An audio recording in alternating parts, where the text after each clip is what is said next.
Thanks so much for coming out. It's a cold night, but it's warm in here, and it's so nice to actually see people and be together. The Christmas agapes are always so special, and tonight's special too, because we get to be together and we get to be with our friends on Zoom, and we get to celebrate the magic of the season. Tonight, I'm going to talk about guardian angels, and I'm going to talk about finding your worth, and I'm going to talk about hope, and I'm going to talk about the magic of the season, and of course, all through the lens of agape. How fun is that? We're also going to celebrate that this is the most wonderful time of the year, no question. And it is a wonderful life. Speaking of, It's a Wonderful Life. Many of you may know that It's a Wonderful Life is a classic movie. If you haven't seen it, watch it this Christmas. It's so special. It's the story about a guy named George Bailey. And George Bailey grows up in Bedford Falls. And he has lots of friends and a lovely wife and kids and everything to be grateful for. But he falls on some hard times. He's down on his luck. He's down on himself. He's absolutely, positively convinced that he's worth more dead than he is alive. He's also convinced that he never should have been born. And there's a scene, it's Christmas Eve, and he decides, should I just end it all? But no. In comes his guardian angel, Clarence. And Clarence has the chance to talk to George and say, you want to see your life? You want to see what life would be like without you in it? And so George gets a bird's eye view of what life would have been like had George not been in it. And he sees firsthand how much he's touched people, how much people have touched him, how much he's helped people. And he realizes his worth. And that's what guardian angels can do, right? They can help us see our worth. I started thinking a lot about that movie, obviously, in the pandemic times that we now live in. And I started to think, God puts guardian angels, or I call them guiding angels, in our life so that we can see things we wouldn't otherwise see. We can hear things and be intentional and maybe hear God's whisper. They touch our hearts so that we can touch other people's hearts. Our guardian angels make us better, and they help move our lives forward. I want to share with you a couple of guardian or guiding angels in my life so that you might be able to see them in yours. The first person that I want to talk about is my sister Maureen. And boy, was she both a guardian and a guiding angel to me. And it's no surprise that Maureen's favorite movie was It's a Wonderful Life. She watched it all year round, and she binge watched it on Christmas. She loved the movie. And you know why? Because my sister Maureen lived Christmas every day. She was 15 months older than me and the oldest of 5 in our family. And she came into this world prematurely and faced so many challenges right from the get-go. She had medical issues. She had emotional issues. She had mental issues. She had so many challenges. And yet she was this light in our family. And she wouldn't let those challenges get her down. She would just take them and run with it. The medical offices, they were pretty much second home to Maureen. In school, it was never her friend. She had trouble reading. She had trouble writing. She had trouble hearing. She had trouble seeing the board. And back when we were growing up, way back when, they just mainstreamed everyone. So she was always on this treadmill, just trying to keep up. And of course, as you can imagine, the bullies, they had a field day with Maureen. I'll never forget the afternoon I was walking home with Maureen. We were in elementary school. And some boys in our neighborhood came up from behind and they tackled Maureen to the ground. And they took, do you know what green burrs are? They're burrs, they're sticky, and they stick to anything. They took handfuls of green burrs and they just stuck them all over her head. And I'm embarrassed to say, all I could do was scream. We got home and I remember being in the kitchen and my mother was cutting out each of the burrs out of my sister's long hair because it's the only way you can get the burrs out. And my mother would rub her hair, lovingly and gingerly. And by the time my mother finished, her hair was short, like a pixie. And my mother said to Maureen, it's only hair, it'll grow back. And I remember her saying, it's only hair, I don't care. And in that moment, she was trying to help us, trying to make me not feel bad, trying to make my mother not worry. But you see, that's what Maureen did for her whole life. No matter what her challenges were, it was always about us, protecting us, and making sure we were okay, even if she suffered. And as her sister, and I have two other sisters and a brother, we had this bird's eye view because we could learn about love and learn about resilience and about forgiveness and about what it means to be part of a family, all through Maureen. And boy, did she brag about us. She would tell everyone everything. I mean, everything we ever did was exaggerated. And then she would just spread it to strangers because she had never met a stranger. And Maureen had this childlike nature about her. Some days we would tease her, and some days she was 8 years old, and other days she was 12. And she loved Disney. She loved the Magic Kingdom, and she especially loved Tinkerbell. And I think it was because Maureen just had no sense in a beautiful way of boundaries, and she also just kind of jumped and found her wings. That's how she lived her life. And I think there was something with Tinkerbell in the wings. She also loved the horses, and she loved to bet on horses, and she loved the pageantry of the Kentucky Derby. She just thought it was the coolest thing. And every time she bet on a horse, she bet on the long shot.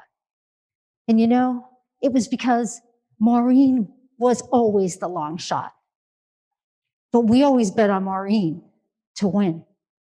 She also loved Queen Elizabeth and the royal family, and all things Buckingham Palace, because to her, our family was royalty. And that's what that represented. And she taught us so many lessons because she kept us young. She kept us so young, and she kept us so grounded. And she always reminded us of God's love and God's light shining through in our house, and how special that God was to plant Maureen in our family, because God always has a plan, right? So last May, just after Maureen turned 60 years old, she passed away. And her last Christmas, her favorite day of the year, right? She was rushed to the hospital and was in the ICU and was really struggling. And she didn't want to leave us. And she just kept fighting and fighting because that was her spirit. So her fight lasted right until May when she passed away. So she fought for 5 months so that we could have 5 more months with her. And towards the end of her life, her seizures were getting so bad that she was losing her speech and losing her chance to communicate with us, which was so hard because Maureen was the person that called us 17 times a day, not because she had anything to say, but because she had everything to say. So for her not to be able to talk to us was just so hard. But I remember she said to me in the hospital, if it gets to the point that I can't talk anymore, I want you to know how much I love you. How awesome. Those were one of her last words, how much she loved us. And I started thinking about us being here on this earth, right? What are we here for? We're here to love each other and to love God and to see God in each other and to live agape. Because that's the way Maureen lived her life. And we're all struggling. If we went around this room or out on Zoom and said, what's your biggest worry? We all have worries. We all have struggles. But God's with us. And we can love ourselves through them. And when I think back on Maureen's life, she delivered so much to us. And the one thing that we were able to deliver in the end for Maureen was we loved her home. We loved her home to heaven. And then we knew she had everything she could ever want. Another person that reminds me of Clarence, that I had a wonderful, I guess, blessing and chance to call my friend, is someone here at Boston College that many of you might not know, because he since has gone home to God as well. His name's Father Bill Neenan.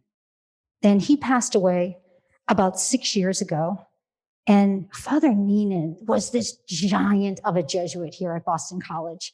Maybe some of your parents or some of you, people that you know that have graduated in the past, if you ask them about Father Neenan, they would know of him because everyone knew of Father Neenan. He was Jesus in the midst. He was out on campus and he was meeting everyone and anyone he could. He had so many friends because he had never met a stranger. And when you became his friend, you know what he would say? He would say, welcome a stranger. He was just amazing grace. He worked here for 35 years. When I went here to Boston College, he was the dean of arts and sciences, so Morrissey School of Arts and Sciences. And then he became academic vice president. And then he became special assistant to the president here at Boston College, vice president and special assistant. And he is always, in my book, special assistant to God, because he saw every day as an opportunity to share God's love and to share God's grace, even to those that didn't believe.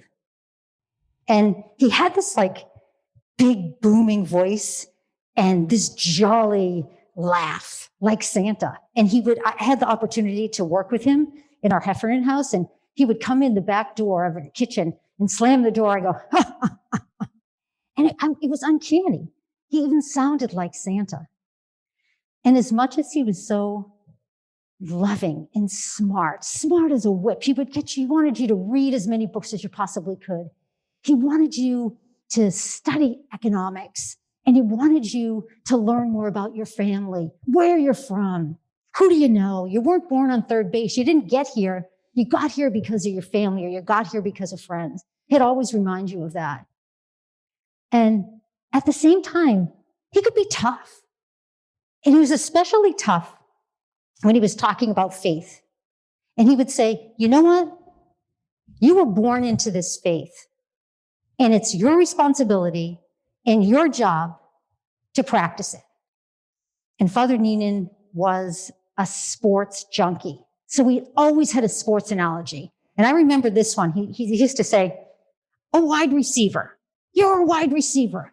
Your only job is to catch the ball. When you practice your faith, that's your job. That's your responsibility. Don't drop the ball. He had so much wisdom and so many friends out there, especially watching Zoom tonight. Everyone just loved Father Neenan. And in his obituary, they called him the pastor of Boston College, which is very, very true. He loved this place, and this place loved him back. But he also had this great way of helping you through problems and through struggles. And I think a lot about him during these days. Like, what would Father Neenan say about COVID? What would he say? And I thought, well, he's always said to me, we all need to go through our Good Fridays to realize the glory of Easter. And I think he would say, this is a long Good Friday. But then I started to think about another lesson that he helped me with that was very similar. And I want to share it with you. I've shared it with a lot of people. It's helped me in my life and helped me. I'm the mother of 4 daughters. It's helped me with the girls and it's helped the girls. And so I'm going to share this little story with you in hopes that you can share it with other people. So I was going through this rough patch. And you know, when you're going through those rough patches, maybe you're not fun to be around. You're not your best self. You're aggravated. You're frustrated. You're cranky. It's just not a good situation. So when you work with people and you're like that, they know like what is going on. So I was in one of those zones and he said to me, hey, Karen, can I talk to you for a minute? And I said, sure. So I went into his office, his comfy, cozy office, and we sat down and he said, what's going on? And I just said, what do you mean? And he goes, well, what's going on? He said, you're just not yourself. And I just said, I'm just frustrated. I'm frustrated about something that's a couple of things that are going on. And it just doesn't seem fair and it just doesn't seem right. And I just can't let it go. And so he looked at me and then he paused for a few minutes and then he completely changed the subject. And he said to me, Karen, have you ever gone to Paris? And I'm thinking, what are you talking about? Paris? I have a problem here. So I said, no, I've never been to Paris, Father. And he said, the first time I went to Paris, I stood on the street corner and I couldn't get over how wide the streets were. And the traffic, it was so busy and the cars were just whizzing by. And I remember thinking, how does anyone get across the street alive? How does that happen? So he said, so I started to notice that the people that walked off the curve and started to weave and dodge into the oncoming traffic, they had a terrible time making it across. But then I noticed the people that stepped off the curb and they just kept walking straight, walking strong, walking confidently, they made it across just fine. And then he winked at me.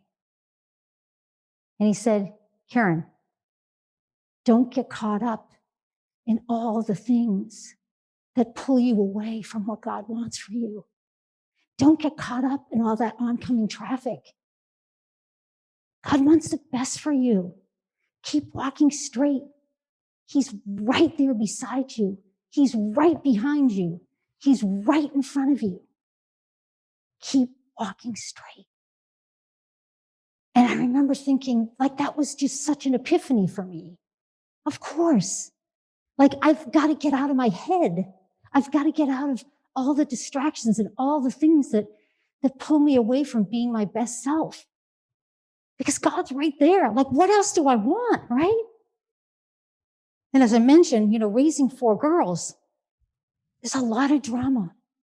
There's a lot going on. But I always say to the girls, they'll call me and say, I have this problem, I have that problem. And I'll say, busy Paris Street. Just keep walking straight. So I say that to you. You're in a semester that has been a busy Paris street. You've obviously walked straight, you're here. But keep walking straight, knowing that God's right with you, God's right beside you, God's right in front of you. And during these tough times, we need our faith. We need our faith to show us God's love. And we need each other to show each other God's love so that we can live agape, right?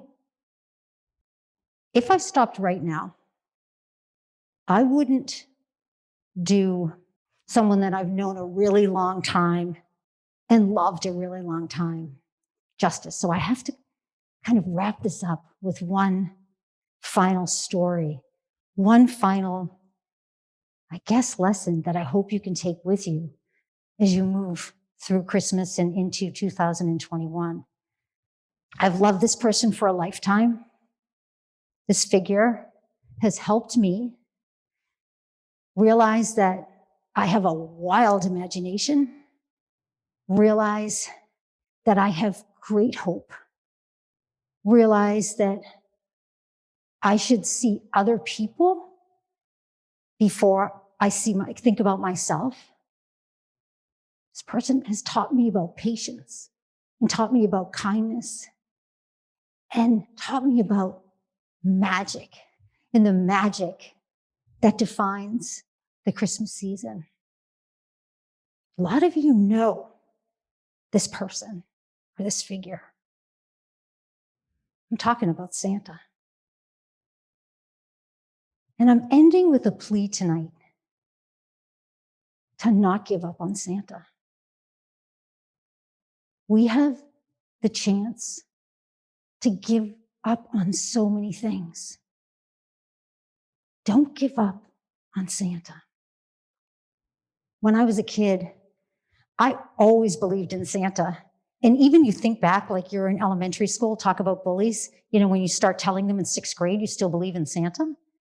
And you realize, like, one of your friends tells you that the Santa at the mall is really your postman.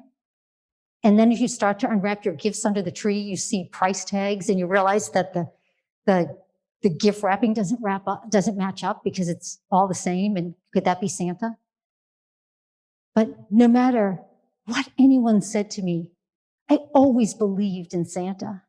And I think Maureen helped me with that. And I wasn't going to give up.